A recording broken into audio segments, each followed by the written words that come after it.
بسم اللہ الرحمن الرحیم والصلاۃ والسلام علی سید الانبیاء والمرسلین وعلی آلہ واصحابہ وآل بیتہ اجمعین۔ آج کا یہ میرا پیغام ان سنی نوجوانوں اور ان سنی علماء کے نام ہے کہ جنہوں نے حضور قبلہ امام جلالی زیدہ شرفہ کی بیعت کی یا طالب ہوئے۔ جس طرح کہ آپ کے علم میں ہے کہ قبلہ امام جلالی زیدہ شرفہ جنوری میں کراچی کے سرزمین پہ تشریف لائے تھے، اور وہاں کثیر تعداد میں سنی نوجوانوں نے، علماء نے قبلہ امام جلالی زیدہ شرفہ کے دست مبارک پہ بیعت بھی کی تھی، اور کچھ نوجوان علماء طالب بھی ہوئے تھے۔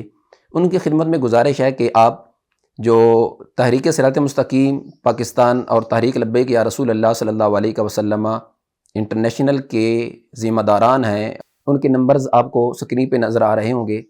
آپ ان سے جلد رابطہ کیجئے اور آل سندھ سنی کانفرنس کو کامیاب بنانے میں اپنا کردار ادا کیجئے۔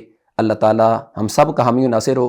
اللہ تعالی ہم سب کو عقیدہ اہل سنت پر استقامت نصیب فرمائے، اور غلبہ اسلام و سنیت کے لیے ہم سب کو ہر وقت کوشاں رہنے کی توفیق رفیق نصیب فرمائے۔